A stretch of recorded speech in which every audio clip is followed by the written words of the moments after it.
Welcome to This Explainer. Today, we're diving into something that is literally going to change how you look at architectural precision forever.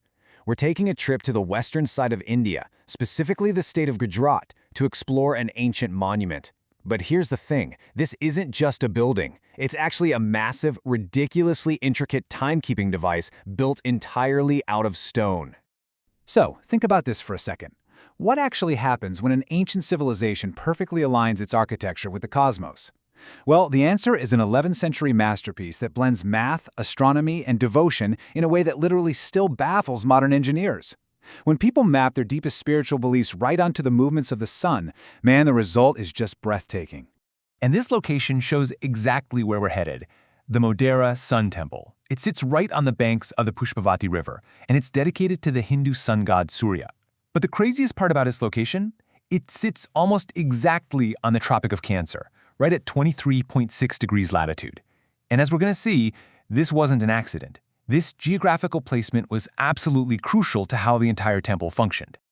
Okay, to really wrap our heads around this place, we're going to take a quick spatial tour from the outside in. We'll hit the history and origins, define the architectural style, check out the sacred kunda, walk through the Hall of 52 Pillars, and finally step right into the inner sanctum. Let's get into it. Section 1. History and Origins. A phoenix rising in the 11th century. Because, really, you can't understand a monument without understanding the fire it was forged in, right? Let's set the scene. Between 1024 and 1025 CE, this region was hit by a massive, devastating invasion by Mahmud of Ghazni. A local force of about 20,000 soldiers tried valiantly to stop his advance right at Modhera, but unfortunately they couldn't hold him back. But, the kingdom bounced back. Just a year or two later, around 1026 or 1027 CE, King Bhima I of the Chalukya dynasty commissioned this massive temple complex. Historians actually think it was built as this ultimate symbol of resilience, a memorial to those who defended the land, and a really bold statement that prosperity had returned. Now, there isn't any active worship there today, but it is a monument of national importance protected by the Archaeological Survey of India. Section 2. Defining the style. The architecture of the Chalukyas. To really get this site, we have to talk about its visual language. This temple is a shining example of the Maru Gujara, or Chalukya architectural style. And what that means is, well, it's a style obsessed with a breathtaking density of art. Seriously, there are no boring, flat walls here. The exterior is made up of these multi-tiered horizontal bands and deeply recessed corners that give the whole thing this amazing star-shaped look. It's basically an explosion of carvings. Every single inch has a purpose. You've got rows of elephants and humans carved into the lowest base moldings, stretching all the way up to the tops of the highest pillars. Section 3. The Sacred Kunda. Stepping down into the Ramakunda. Imagine you're walking up to the temple from the east. The very first thing you hit isn't a wall or a door. It's a vast descent right into the earth. This is the Kunda. It is a massive stepped reservoir, measuring 176 by 120 feet. Now, locally, it's actually known as the Ramakunda, because local lore says Lord Rama and Sita visited this exact spot. Back in the day, devotees used this tank for ceremonial ablutions, basically a physical and spiritual cleansing before they went to worship the sun god. Just imagine the geometry here. The steps connect at right angles, making this incredible labyrinth pattern that draws you down to the water. And as you're walking down, there's this astonishing detail embedded right into the steps, exactly 108 miniature shrines. Now, if you know anything about Hindu numerology, you know 108 is an incredibly sacred number. These tiny shrines house all sorts of deities, like Lord Shiva, Ganesha, and Shitala. So you basically have an entire pantheon surrounding the water. It's just wild. Section 4. Hall of 52 Pillars, otherwise known as the Sabamandapa.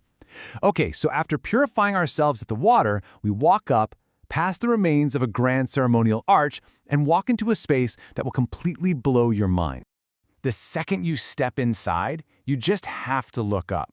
The Sabamandapa has this crazy ceiling that rises 23 feet high in this tiered, almost walnut-like shape. And holding it all up is this overwhelming maze of octagonal stone pillars.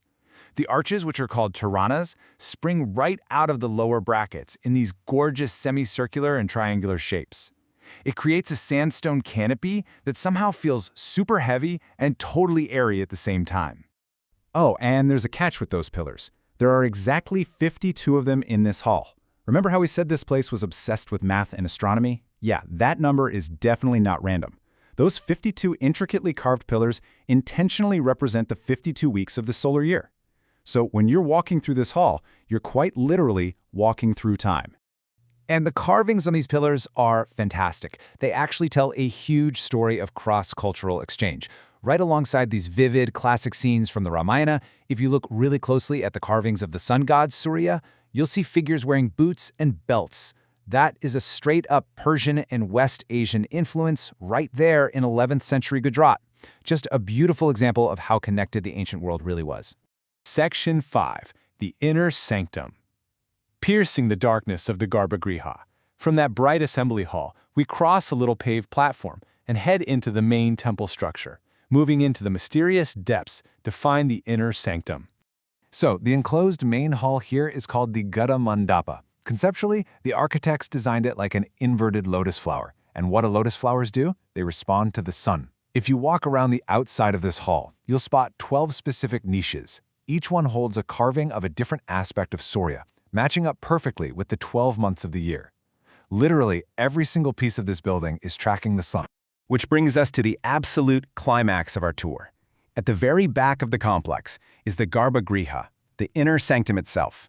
And it was engineered with such staggering, mind-bending precision that during the solar equinoxes, so around March 21st and September 21st, the very first rays of the rising sun shoot straight through the eastern doorways.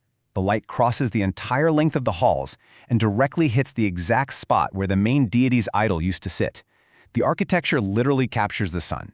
When you add it all up, the alignments are just staggering. You have this perfect east-west orientation that makes the equinox illumination possible. Plus, because it's right on the Tropic of Cancer, when the summer solstice hits, the longest day of the year, the sun sits directly overhead at solar noon, and the temple casts absolutely zero shadow. None. This isn't just an art piece, folks. It's a massive, unbelievably precise astronomical instrument, carved out of solid sandstone by people who lived 1,000 years ago. So as we wrap up this explainer, I really want you to think about the buildings we're putting up today. I mean, we've got CAD software, lasers, modern steel and glass, but our structures almost never converse this intimately with a solar system. It kind of makes you wonder, right? Look at what we've gained in speed and scale, but think about what we might have lost in our deep structural connection to the stars. Do we still know how to capture the sun? Definitely something to chew on. Thanks for joining me, and until next time, keep exploring.